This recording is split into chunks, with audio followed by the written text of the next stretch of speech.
I never imagined I'd become the woman whose husband walks into a restaurant with another woman on their child's birthday.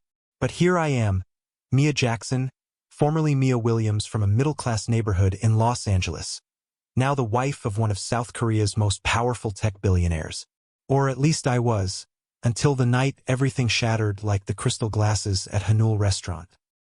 I spent 3 months planning Jin's 7th birthday.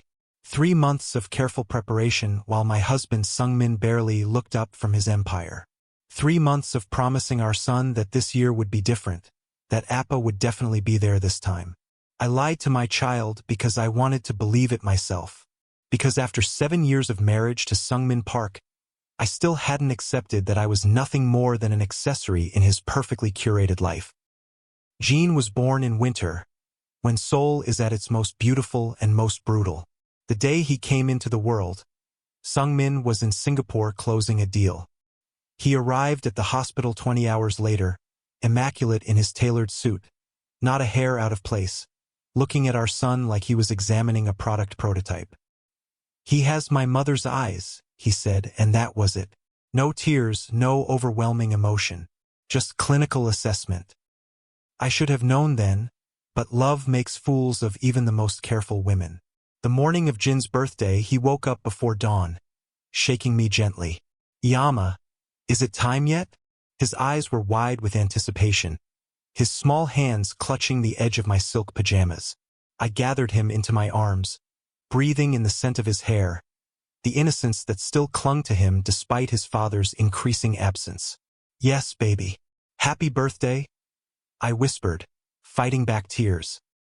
"Today is your special day." He grinned, that beautiful smile that still held perfect trust in the world.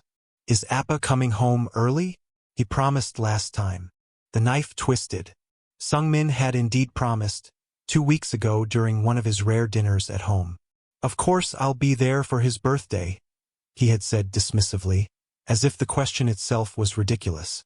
"I'm not missing my son turning 7. I smiled at Jin, smoothing his hair. "Appa said he'll meet us at the restaurant tonight. He's picked a very special place." Another lie. I had chosen Hanul, not Sungmin. I had made the reservation, arranged for the cake, chosen Jin's outfit. Sungmin had merely texted his approval and transferred money to my household expenses account, the way one might authorize a business expenditure.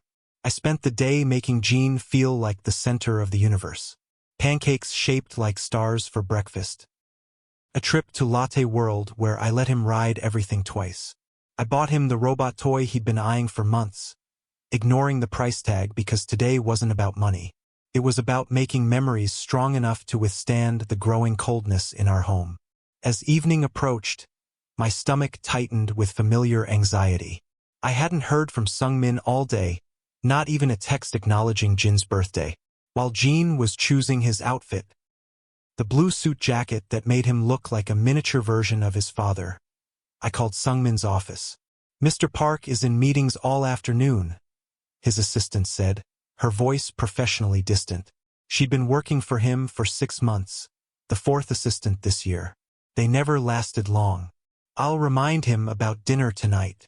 Please tell him Jin has been asking about him all day," I said, hating the pleading note in my voice. When did I become this woman? When did I start begging for scraps of attention from my own husband? "Of course, Mrs. Park," she replied, and I could hear the pity. Everyone in Sungmin's orbit knew exactly what kind of marriage we had. By 6 o'clock, Jin was vibrating with excitement as our driver pulled up to Hanul. The restaurant occupied the top floor of one of Seoul's most prestigious buildings, all glass and steel with the Han River glittering below. Jin pressed his face to the window of the elevator as we ascended 60 floors. "Yama, we're flying," he gasped, and for a moment, my heart felt lighter. This was why I stayed. This was why I endured the lonely nights, the cold shoulders, the whispers behind manicured hands at charity events. For Jin, for his happiness. The hostess recognized me immediately. Everyone recognized the Park family in certain circles. "Mrs. Park, welcome to Hanul. We have your table ready by the window, as requested." Jin's eyes widened as we walked through the restaurant. Crystal chandeliers reflected in polished marble floors. Floor-to-ceiling windows showcased Seoul's skyline, now twinkling with evening lights. It was beautiful, intimidating, perfect. Exactly the kind of place Sungmin preferred. Places where money whispered rather than shouted. "Where's Appa?" Jin asked as we were seated, his small fingers smoothing the crisp white tablecloth. I checked my phone. Nothing. "He's on his way, sweetheart. You know how busy he is." Jin nodded solemnly. At 7, he already understood the weight of his father's importance in ways no child should have to. Because he runs a big company and makes important things. "That's right," I said, swallowing the bitterness that rose in my throat. "But tonight is about you." I ordered Jin's favorite foods, bulgogi, japshi, and the fancy chocolate cake I'd arranged weeks ago. We took pictures together, his smile growing a little dimmer each time he glanced at the empty chair beside us. I texted Sungmin 3 times. No response. Finally, my phone buzzed. A single text. "In meetings. Can't make it. Tell Jin happy birthday." The words blurred as tears threatened. 7 years of birthdays, and Sungmin had missed 5 of them. But this one hurt more because he had promised. Because I had believed him. Because Jin had spent the entire day practicing what he would say to his father. I excused myself to the bathroom, locking myself in a stall before the tears could fall. How had this become my life? I, who had graduated top of my class at UCLA, who had dreams of my own before meeting the charming Korean businessman at a tech conference in San Francisco. I stared at my reflection in the mirror. Designer dress, perfect makeup, hollow eyes. The golden handcuffs were beautiful but suffocating. When I returned to the table, Jin was arranging his utensils in perfect rows, a nervous habit he'd developed. "Appa's not coming, is he?" he asked, not looking up. "Gina," I began, reaching for his hand. "Appa has to work late, but he sends his love and..." The restaurant doors opened. My head turned automatically, a reflex born from years of hoping, waiting. And there he was, Sungmin Park, my husband, Jin's father, walking through the entrance of Hanul with perfect confidence. His hand resting on the lower back of a woman I recognized immediately. Han Soo-yoon, rising actress, face of luxury cosmetic brands. 26 years old and radiantly beautiful in a way that made my carefully maintained appearance feel like a child's crayon drawing. The world didn't stop. The other diners didn't gasp. The waiters didn't drop their trays. But inside me, something collapsed completely. A building whose foundation had finally given way after years of invisible cracks. "Mom!" Jin's voice pierced through the roaring in my ears. "Is that Appa?" Couldn't breathe. Couldn't speak. Could only watch as Sungmin guided Soo-yoon toward a private table on the opposite side of the restaurant, his hand possessive on her back. He was smiling. Actually smiling. The rare expression I had once treasured like a precious stone. "Mom?" Jin tugged my sleeve, confusion clouding his face. Why is Appa here with someone else? Did he forget about my birthday? The hostess was leading them to their table. They hadn't seen us yet. Sungmin was leaning close to Soo-yoon, whispering something that made her laugh softly. The kind of intimate gesture I hadn't received in years. Then it happened. Jin stood up. "APPA," he called out, his small voice carrying across the hushed restaurant. Everything froze. Sungmin looked up, his expression shifting from annoyance to shock as he registered us. Soo-yoon's smile faltered, her eyes darting between Sungmin and us with growing comprehension. The restaurant fell silent, dozens of wealthy patrons suddenly witnessing a drama more compelling than any Korean television series. Sungmin's face hardened into the mask I knew too well. He whispered something to Soo-yoon, then straightened his tie, always the businessman, and walked toward our table. "Mia," he said coolly, as if we had bumped into each other at a corporate event. "Jin, I didn't expect to see you here." Jin stared up at his father, betrayal written across his small face. "It's my birthday, Appa. You promised." Sungmin blinked, the only sign that he had forgotten completely. Then his expression smoothed over. Of course. I was just finishing a business meeting before joining you. A business meeting. That's what he was calling it. The rage rose so fast I thought I might choke on it. With Han Soo-yoon? I asked, my voice unnaturally calm. Is she investing in Park Technologies now? His eyes flashed a warning. Mia. Not here. Jean was looking between us, confusion turning to distress. Appa, are you going to sit with us? Yama ordered cake. Something flickered across Sungmin's face. Regret? Shame? Whatever it was vanished quickly. Gina, Appa needs to finish his meeting first. I'll join you shortly. The lie was so smooth, so practiced, that I wondered how many times he had told similar ones. How many business meetings had there been? How many women? How many nights had I waited while he was with someone else? You're not coming back to this table, I said quietly, the certainty in my voice surprising even me. Go back to your meeting, Sungmin. Jean and I are celebrating without you. His jaw tightened, the only visible sign of anger. Sungmin never lost control in public. We'll discuss this at home. There's nothing to discuss, I replied, reaching for Jin's hand. Happy birthday to our son, whom you couldn't remember until you saw him in person. He leaned closer, voice dropping to a whisper. You're embarrassing yourself. And me. That's when something inside me snapped. 7 years of shrinking myself, of apologizing, of pretending not to see the cracks in our marriage. 7 years of raising our son practically alone while Sungmin built his empire and collected accolades. No, I said, standing slowly. You've done that yourself. I turned to Jean, whose eyes were filling with tears. Sweetheart, let's go somewhere else for dessert. As we walked out of Hanul, past Soo-yoon who couldn't meet my eyes, past the pitying glances of Seoul's elite, past the life I thought I had secured, I felt Jin's small hand tighten in mine. Why doesn't Appa love us anymore? He whispered, and the question broke whatever was left of my heart. I had no answer then, but I would find one, and it would change everything. The drive home from Hanul was silent except for Jin's occasional sniffles. Our driver, Mr. Kim, kept glancing in the rearview mirror, his eyes full of concern. He had worked for the Park family for 5 years. He knew something monumental had happened.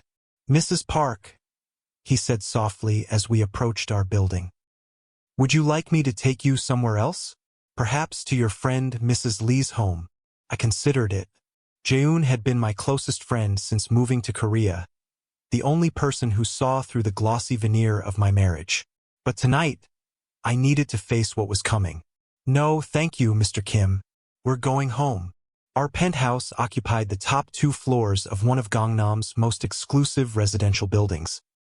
When I first moved in as a new bride, I had wandered the rooms in awe, running my fingers over imported marble countertops and custom silk wallpaper.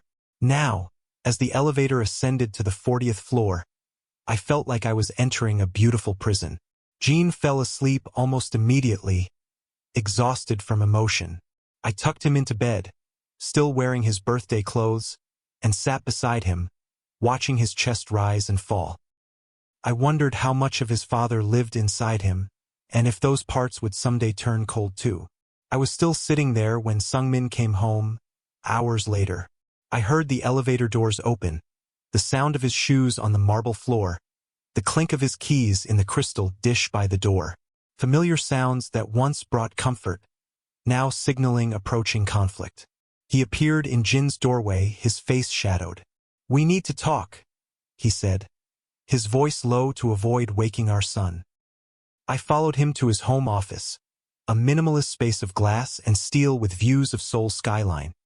He poured himself a whiskey, Macallan, age 25 years, because Sungmin Park accepted only the best. He didn't offer me one. That was inappropriate, he said finally, sitting behind his desk like we were having a performance review. Walking out like that, creating a scene. I stared at him, the stranger I had married. Inappropriate? You forgot our son's birthday, told me you were working, then showed up at the same restaurant with your mistress. And my behavior is what's inappropriate. He sighed, The sound waited with impatience. Soo-yoon is a business associate. Park Technologies is launching a new lifestyle app, and she's a potential brand ambassador. Do you always place your hand on your business associates' backs? Do they all look at you the way she does? His expression hardened. You're being emotional. I'm being lied to, I countered. For how long? Sungmin, how long have you been seeing her? He swirled the amber liquid in his glass, studying it rather than meeting my eyes. This isn't productive. What matters is that you embarrassed me in front of people who matter. People who talk. People who matter. I repeated, the words bitter on my tongue. Unlike your wife and son. That's not what I said. His tone was clipped, controlled. Even now, he wouldn't raise his voice. Even now, he maintained perfect composure. It's what you've been showing us for years, I said, suddenly exhausted. When was the last time you attended one of Jin's school events? When was the last time you and I had a conversation that wasn't about your schedule or social obligations? He looked annoyed now. I provide everything for this family. This home, your lifestyle, Jin's education at Seoul International Academy. Do you know how hard I work to maintain all of this? And is Soo-yoon the reward for all that hard work? His eyes flashed. That's enough. No, it's not, I said, finding strength in my anger. You humiliated me tonight. Worse, you broke Jin's heart. He asked me why you don't love us anymore. For a moment, something flickered across Sungmin's face. Something almost like pain. But it vanished so quickly I might have imagined it. Jin will understand when he's older. Success requires sacrifice. You're sacrificing your family for what? More money? More power? How much is enough? Sungmin. He stood, signaling the conversation was over. I have an early meeting tomorrow. We'll discuss this when you're calmer. As he walked past me, I caught the scent of unfamiliar perfume. Expensive. Floral. Not mine. I want to know the truth, I said to his back. Are you having an affair with Soo-yoon? He paused, one hand on the doorframe. Without turning, he said, Our marriage is what it is, Mia. We both know that. Then he was gone, leaving me alone with an answer that wasn't an answer at all. I didn't sleep that night. I sat in our expansive living room, looking out at Seoul's glittering skyline, wondering how many secrets those lights concealed. How many women like me sat in luxury apartments, facing the reality of their beautiful, empty lives. By morning, something had shifted inside me. The pain was still there, raw and throbbing, but beneath it was something else. Determination. I would not be discarded. I would not allow Jin to grow up thinking his father's behavior was acceptable. I would not disappear quietly. While Sungmin was in the shower, I did something I had never done before. I took his phone. The Sungmin I married would have been outraged at this invasion of privacy. The Sungmin who had grown increasingly distant wouldn't even notice until he was already gone for the day. His passcode had always been Jin's birthday, an irony that wasn't lost on me now. I opened his messages, steeling myself for what I might find.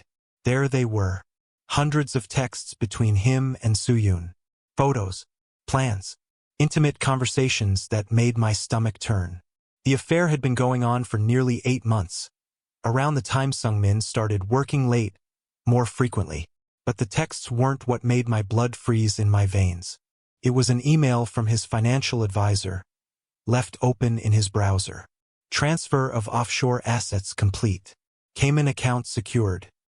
Prenuptial clause regarding custody can be activated once assets are protected. My hands shook as I took screenshots, forwarding everything to my personal email. Sungmin wasn't just having an affair. He was preparing to leave me, take Jin, and ensure I had nothing. The prenup. I remembered signing it days before our wedding, reassured by Sungmin that it was standard for someone in his position and just business formality. I hadn't read the fine print.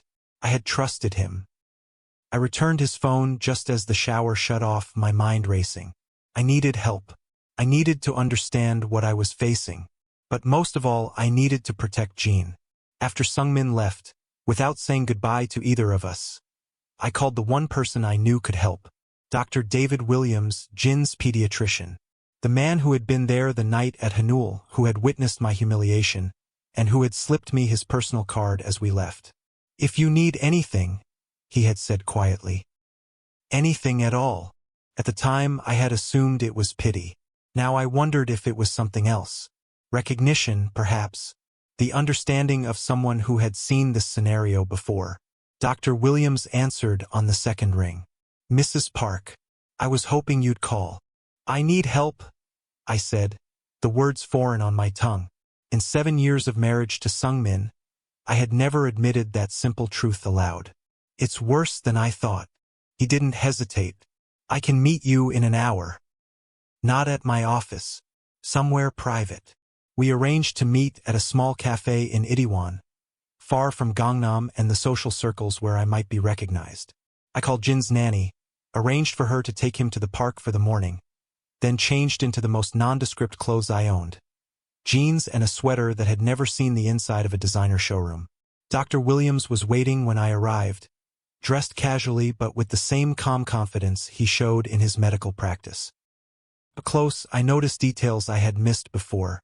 The intelligence in his eyes, the compassionate set of his mouth, the way he seemed comfortable in his own skin in a way Sungmin never had, despite all his power.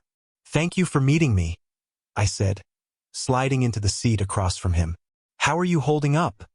he asked, pushing a cup of tea toward me. "And how is Jean?" He's confused. Hurt. He keeps asking why his father was with that lady instead of celebrating his birthday. Dr. Williams nodded. Children sense more than we give them credit for. Jean has probably been feeling the tension for some time. He has, I admitted. I just didn't want to see it. I took a breath, then explained everything, the affair, the offshore accounts, the prenuptial clause about custody. Dr. Williams listened without interruption, his expression growing more serious with each revelation. "Sungmin is methodical," I concluded. "He doesn't make mistakes. If he's preparing to leave, he'll have everything planned perfectly." "Not everything," Dr. Williams said quietly. "He didn't plan on being seen at Hanul. That was luck. Bad luck for him, I suppose. Sometimes luck is just opportunity meeting preparation." He leaned forward. "Mrs. Park, Mia, there's something you should know. Before I was a pediatrician, I practiced international family law. I specialized in cases involving cross-cultural marriages and custody disputes." I stared at him, trying to process this information. "You're a lawyer?" "I was. I switched to medicine after my own divorce." "Long story." He smiled briefly.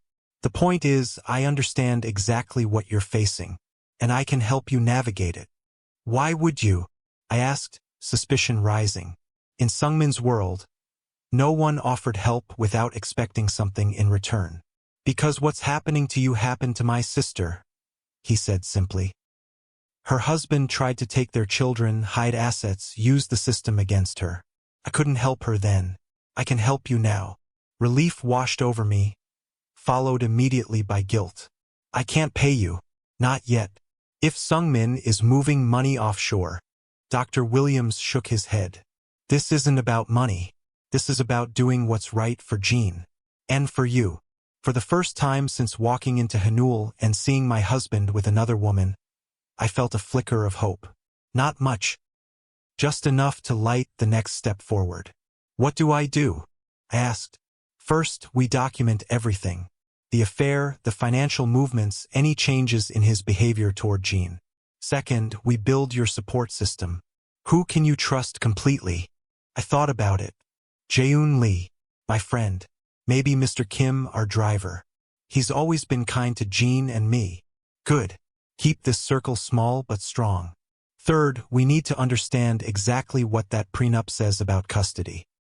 Korean family courts traditionally favor fathers, especially wealthy ones with family connections. We need to be prepared. The weight of what I was facing settled over me.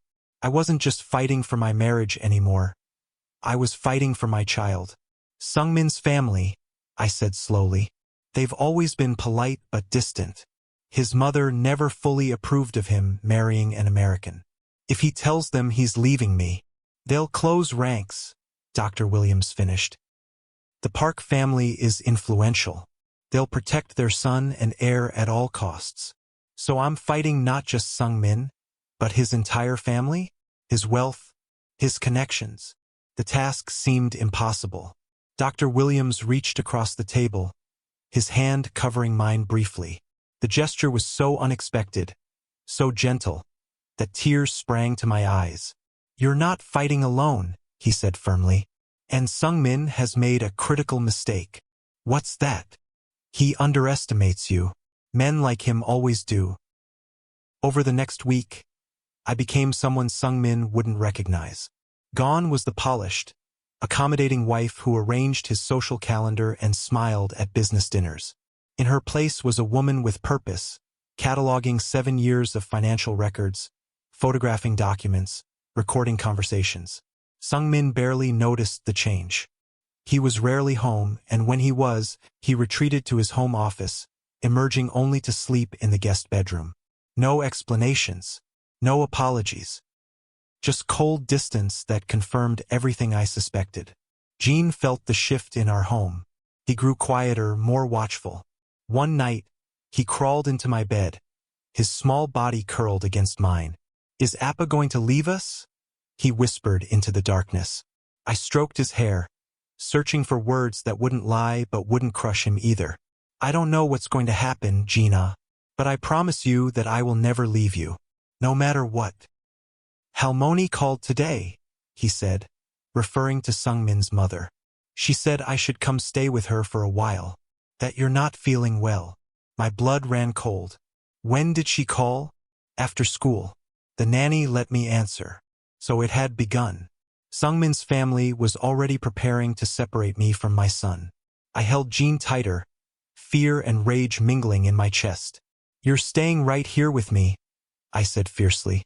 "And I'm perfectly healthy." The next day, I received a text from an unknown number. "We need to talk. About Sung-min. Meet me at the Shilla Hotel, room 1422, 3 p.m. S.Y. Soyun." The mistress wanted to meet. Every instinct told me to ignore it, to protect what little dignity I had left. But Dr. Williams's voice echoed in my mind. "Information is power. Gather it wherever you can." The Shilla was one of Seoul's most luxurious hotels, a place where the ultra-wealthy conducted their affairs, both business and personal. Away from prying eyes, I dressed carefully in a navy blazer and jeans, my hair pulled back, sunglasses concealing my face. The last thing I needed was to be recognized as Park Sung-min's wife entering a hotel room. Soyun opened the door immediately when I knocked. Up close, she was even more beautiful than on screen, perfect skin, delicate features, the kind of natural elegance that made my careful grooming seem like a child playing dress-up. She was younger than me, fresher, unmarked by disappointment. "Thank you for coming," she said, her voice surprisingly subdued. "Please sit down." The suite was extravagant, clearly paid for with money I once thought of as ours. I remained standing. "Why am I here, Soyun? To hear how sorry you are? To be told it wasn't personal?" She flinched slightly. "I deserve that. But no, that's not why I asked you to come." She reached for a folder on the desk. "You need to see these."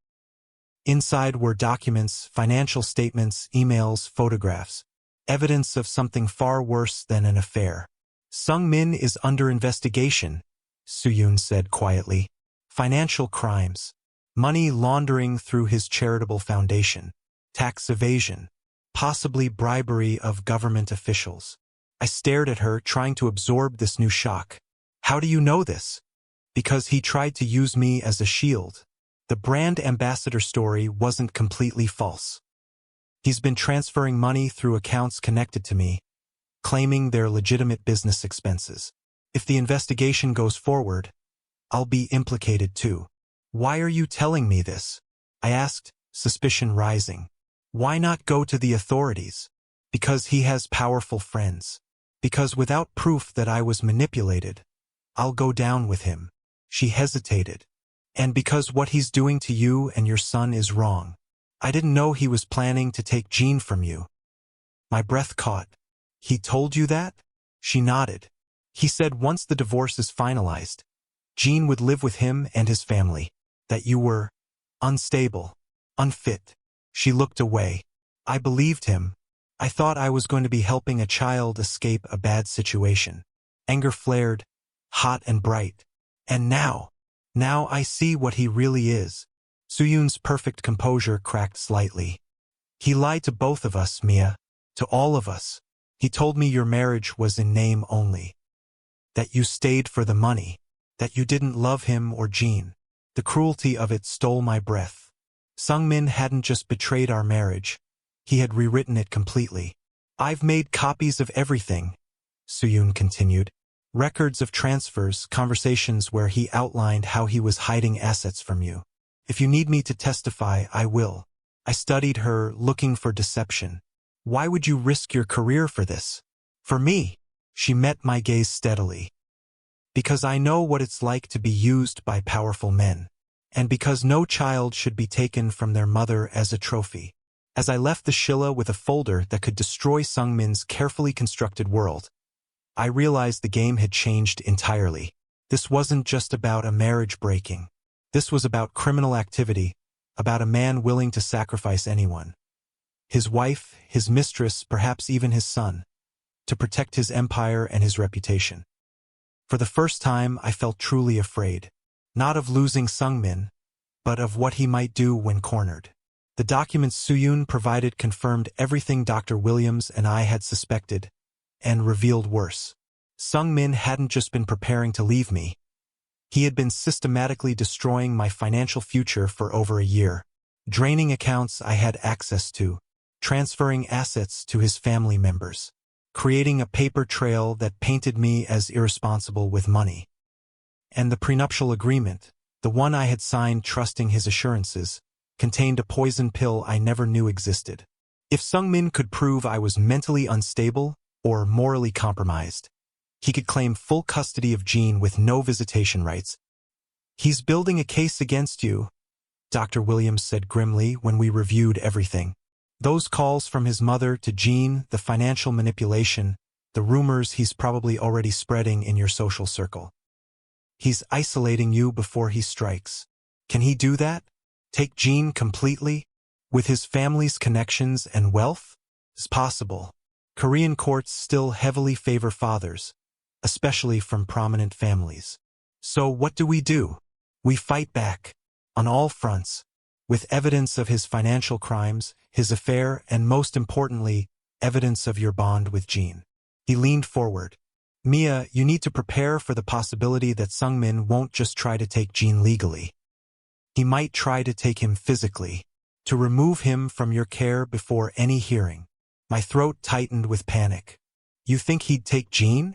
Men like Sungmin don't lose gracefully. When they realize they're cornered, they take what matters most. That night I couldn't sleep. Every sound made me start awake, convinced Sungmin was coming for Jean. I finally moved a chair in front of my son's bedroom door and sat there until dawn, watching him sleep, vowing silently that no one would take him from me. When morning came, I made a decision. I called Jae-eun. I need somewhere safe for Jean and me, I said without preamble. Somewhere Sungmin won't think to look. Jae-eun didn't hesitate. My grandmother's house in Bukshin. It's been empty since she moved to the nursing home. No one would connect it to you. Within hours, I had packed essential items for Jean and myself. Not the designer clothes or expensive jewelry that marked my life as Mrs. Park, but practical things. Comfort items for Jean. Documents. The evidence against Sungmin. I called Jin's school, claiming he had a doctor's appointment. I texted the nanny that I was taking Jean shopping for the day. I left everything else behind. The penthouse with its cold perfection, the life I had tried so desperately to fit into, the marriage that had been dying for years. Jae-eun's grandmother's house was a traditional hanok in one of Seoul's oldest neighborhoods. Small, simply furnished, with paper doors and a courtyard garden. Nothing like the modernist luxury Jean and I were accustomed to. But as Jean explored the new space, exclaiming over the stepping stones in the garden and the low tables where we would eat. I felt something I hadn't felt in our penthouse for years. Safety. Dr. Williams arrived that evening with food and news. Sungmin knows you've left. He's furious. He's already contacted his lawyers claiming you've kidnapped Jean. Fear clenched my stomach. Kidnapped? He's my son. In Korean law, removing a child from the family home without the father's consent can be construed that way, especially with his family's influence. Dr. Williams set down bags of groceries.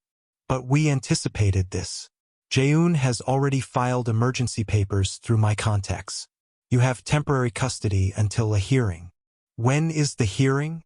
2 weeks. Sungmin's lawyers will try to delay, to wear you down. They'll offer settlements that seem generous but take Jean. Don't accept anything. I nodded, determination hardening within me. I won't. Not even if he offers everything we have. Jean is non-negotiable. Dr. Williams smiled then, a warm expression that reached his eyes. That's why you'll win, Mia. Because for you, this isn't about money or pride. It's about love. The next 2 weeks passed in a strange bubble. Jean adapted to our temporary home with the resilience of childhood, delighted by the historic neighborhood, the traditional tea shop down the street, the old woman who gave him rice cakes when we passed her door. Sungmin's fury manifested in escalating tactics. First came the concerned calls from friends, relaying that Sungmin was worried about my mental health. Then came the freeze on all accounts connected to my name. Finally, a summons from his family.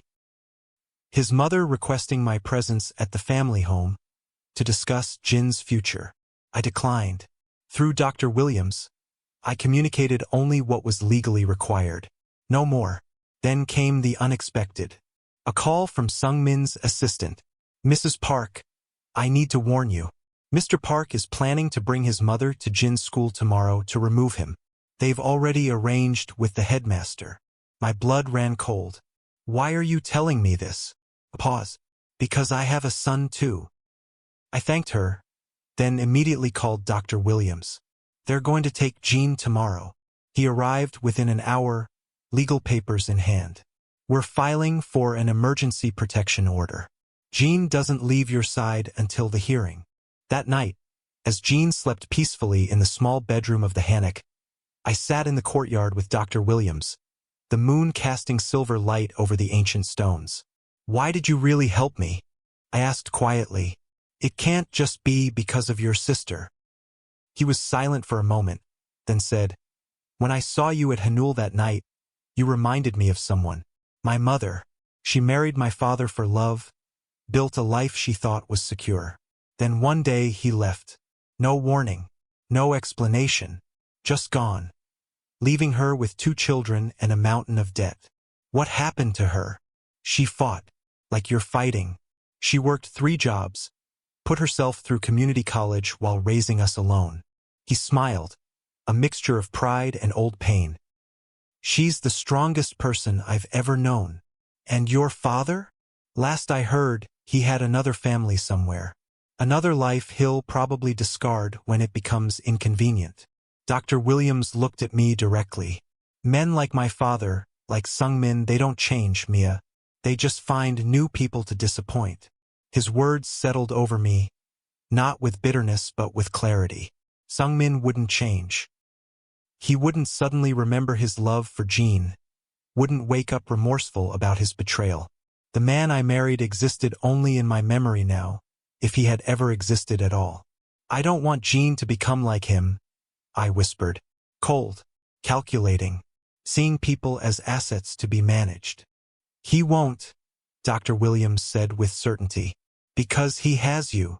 The day of the hearing arrived with autumn rain washing over Seoul, turning the city into a blur of gray and silver.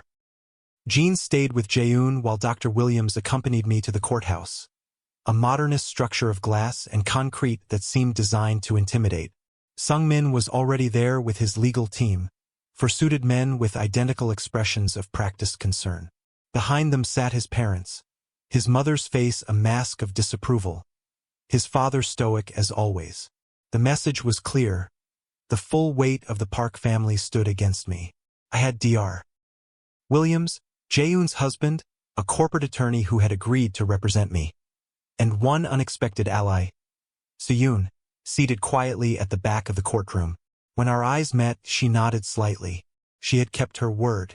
The hearing began with Sungmin's lawyers painting me as unstable, financially irresponsible, and worst of all, attempting to separate Jin from his cultural heritage by Americanizing him. They presented evidence of my erratic behavior. Leaving the family home suddenly, withdrawing Jin from school, refusing reasonable communication with my husband. They spoke of the Park family's standing in Korean society, of Sungmin's ability to provide Jin with every advantage, of the importance of maintaining Jin's connection to his Korean identity. They mentioned my emotional outbursts and irrational jealousy. Not once did they mention Sungmin's affair, his financial crimes, or his absence from Jin's life. When it was our turn, Jaehoon's husband presented evidence methodically. School records showing I was the only parent who attended Jin's events. Financial records revealing Sungmin's systematic draining of our accounts. Testimonies from Jin's teachers about my involvement in his education. My efforts to ensure he learned Korean traditions. My dedication to raising him with both cultures. Then came Soo-yoon. As she approached the stand, Sungmin's expression changed from confident to alarmed. She testified calmly about their relationship, about his admissions regarding financial misconduct, about his plan to separate me from Jin. Mr. Park told me explicitly that he intended to take his son and ensure Mrs. Park had no access to him, she said, her voice steady. He said, and I quote, "Once the divorce is final, Mia will have nothing. Not my money, not my name, and certainly not my son." A murmur ran through the courtroom. Sungmin's mother's face hardened into granite. His lawyers conferred urgently. The final testimony came from Jin himself, interviewed privately by the judge. I had prepared him only by saying, "Tell the truth about what makes you happy, what scares you, what you want." When the judge returned, her expression gave nothing away. She spoke first to Sungmin. "Mr. Park, this court finds significant evidence of financial misconduct, emotional manipulation, and a pattern of absence from your son's life. Your family's standing, while noteworthy, does not override a child's need for stability and genuine care." She turned to me. "Mrs. Park, while your actions in removing your son from the family home were concerning, this court recognizes they were taken out of legitimate fear for his welfare and your own." The verdict came like thunder after lightning. Primary custody of Jin Park is awarded to his mother, Mia Park, with supervised visitation for Sungmin Park pending resolution of the ongoing financial investigation. The Park family will have no unsupervised access to Jin until further notice. Sungmin's face drained of color. His mother rose abruptly and left the courtroom. His lawyers immediately began talking about appeals, about higher courts, about connections they would leverage. But I wasn't listening anymore. I was thinking of Jin, waiting with Jaehoon, unaware that his world had just been protected rather than torn apart. As I left the courthouse, Sungmin caught up to me, his composure finally cracking. "This isn't over," he hissed. "You think you've won, but my family won't allow this embarrassment. We built everything you've ever had. We can take it all away." I looked at him, really looked at the man I had once loved enough to follow across an ocean, to bear a child with, to build a life around. In his eyes, I saw nothing but cold rage and wounded pride. No love for Jin, no concern for his welfare, just anger that something he considered his possession had been denied him. "You already took it all away," I said quietly. "The day you forgot your son existed until you saw him across a restaurant. The day you chose your reputation over his heart. Don't be dramatic, Mia. This was never about Jin. This was about you not accepting your place." "You're right about one thing," I replied. "This isn't over. Not while Jin needs protection from becoming what you are." I walked away then, leaving him with his lawyers, his family name, his empire built on deception. I had something more valuable. My son, my freedom, and for the first time in 7 years, my own voice. 6 months passed. Autumn turned to winter, winter to spring. Seoul bloomed with cherry blossoms. their pale pink petals drifting through air that felt somehow lighter than before. Jean and I didn't return to the penthouse. Instead, we found a small but beautiful apartment near his school, close enough for him to walk there with me each morning. He missed some things about our old life: the view from the 40th floor, the swimming pool in the building, the expensive toys that had filled his playroom. But he didn't miss the silence, the tension, the feeling of walking on eggshells around his father. Sungmin's empire began to crumble as the financial investigation expanded. Park Technology's stock plummeted. Investors withdrew. Partners distanced themselves. The criminal charges weren't public yet, but in Seoul's business circles, whispers traveled faster than official announcements. His family closed ranks around him as they always had. His mother called once, not to check on Jin's welfare but to inform me that the Parks take care of their own, and that I would regret tarnishing our family name.